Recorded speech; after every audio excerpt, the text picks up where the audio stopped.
தோழா வணக்கம். வெற்றி நிச்சயம். நாம இப்ப இந்த வீடியோல என்ன பார்க்க போறோம்னா, 7ஆம் வகுப்பு புவியியல்ல முதல் பாடம் புவியின் உள்ளமைப்பு அந்த பாடத்தை பார்க்க போறோம். ஓகேவா? நைஃப் எதால் உருவானது? நைஃப்ன்ற பேரே பாருங்களேன், NiFe நைஃப். Niனா நிக்கல், Feனா ஃபெரஸ். ஓகேவா? அப்போ நிக்கல் மற்றும் ஃபெரஸால் உருவானது நைஃப்.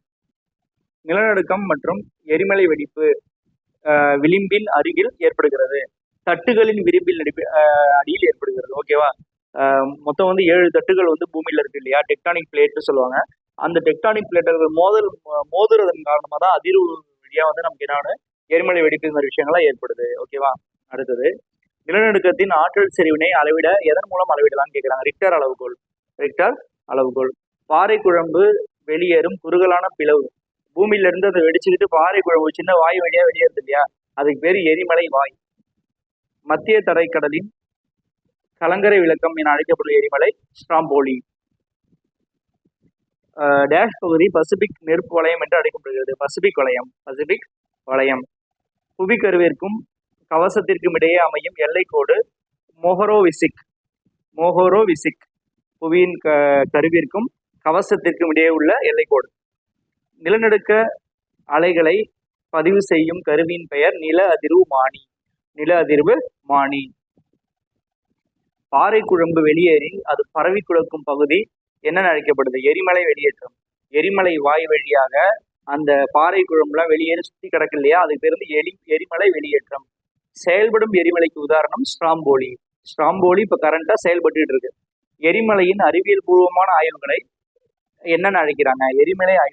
எரிமலை ஆய்வியல்னு அழைக்கிறாங்க. ஒரு மேட்ச் கொடுத்துருக்காங்க, நான் டைரக்டாவே உங்களுக்கு ஆன்சர் போட்டிருக்கேன். நிலநடுக்கணம் திடீர் அதிர்வு. சிமா, SIMA தான் சிமா. SIனா silica, MAனா magnesium. அப்போ சிமா மெக்னீசியம்.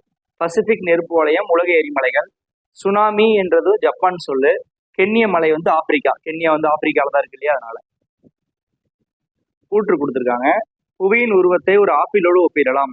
காரணம், புவியின் உட்பகுதியானது மேலோடு மெல்லிய புறத்தோல், புவிக்கருவம் ஆகியவற்றை கொண்டது. பதில் பாருங்க, கூற்றும் காரணமும் சரிதான். என்னன்னு பாத்தீங்கன்னா, இதுல பதில் இல்லை, நானே சொல்லிடுறேன் கூற்றும் காரணமும் சரின்றத. ஏன்னா ஒரு ஆப்பிள் எடுத்துக்கோங்க, மேல மெல்லிய மேல் தோல் இருக்கும், அதுக்கடுத்து ஃப்ளஷியான பகுதி இருக்கும், அதுக்கு நடுவுல விதை இருக்கக்கூடிய ஒரு சின்ன ஏரியா இருக்கும், நம்ம சாப்பிட மாட்டோம் பொதுவாக. இதே மாதிரி 3 பகுதியா பிரிச்சிருக்கா, அதே மாதிரி பூமியும் வந்து மேலோடு மெல்லிய புறத்தோல் புவிக்கருவம் 3 பகுதிகளை கொண்டது. அடுத்து பாருங்க, உலகின் 2 பங்கு எரிமலைகள் பசிபிக் கடலில் உள்ளன. காரணம், பசிபிக் கடலின் மேற்கு மற்றும் கிழக்கு கடற்கரை பகுதியை பசிபிக் நெருப்பு வளையம் என அழைக்கிறோம். கரெக்ட் தான், ஏன்னா பசிபிக் ஏரியால தான் உலகத்துல 2 பங்கு எரிமலைகள் இருக்கு. காரணம், பதில் பாருங்க, கூற்றும் காரணமும் சரி. காரணம் கூற்றை சரியாக விளக்குகிறது. புவியின் மேலோட்டின் பெயர். புவியோட மேலோடு இருக்கு இல்லையா, அதுக்கு பேர் கிரஸ்ட்னு பேர், ஞாபகம் வச்சுக்கோங்க. அடுத்து, சியால் என்றால் என்ன? சியால் என்பது சிலிக்கா அலுமினிய தாதுக்களால் ஆனது. சிலிக்கா மற்றும் அலுமினிய தாதுக்களால் ஆனது. அடுத்து பாருங்க, புவி பாறைக்கோள தட்டின் நகர்வின் பெயர் என்ன? கழைத்திட்ட நகர்வுகள். இந்த தட்டுகள் சொன்ன இல்லையா, டெக்டானிக் பிளேட், அது நகருது இல்லையா, அதுக்கு பேர் என்னன்னு கேட்குறாங்க? கழைத்திட்டு நகர்வுகள். ஓகேவா? அடுத்து பாருங்க, செயலிழந்த எரிமலைக்கு எடுத்துக்காட்டு ஆப்பிரிக்காவில் உள்ள கிளிமஞ்சாரோ. ஞாபகம் வச்சுக்கோங்க, கிளிமஞ்சாரோ வந்து செயல்படாத எரிமலை. அடுத்து பாருங்க, சியால். நான் ஏற்கனவே சியால் சிமா பத்தி உங்களுக்கு நான் சொல்லிட்டேன். சியால் பாருங்க, சியால்னா சிலிக்காவும் அலுமினியமாலும் ஆனது, இதுதான் அதுல முக்கியமானது. சிமா வந்து மெக்னீசியமும் அண்டு சிலிக்காவும் கொண்டது. ஓகேவா?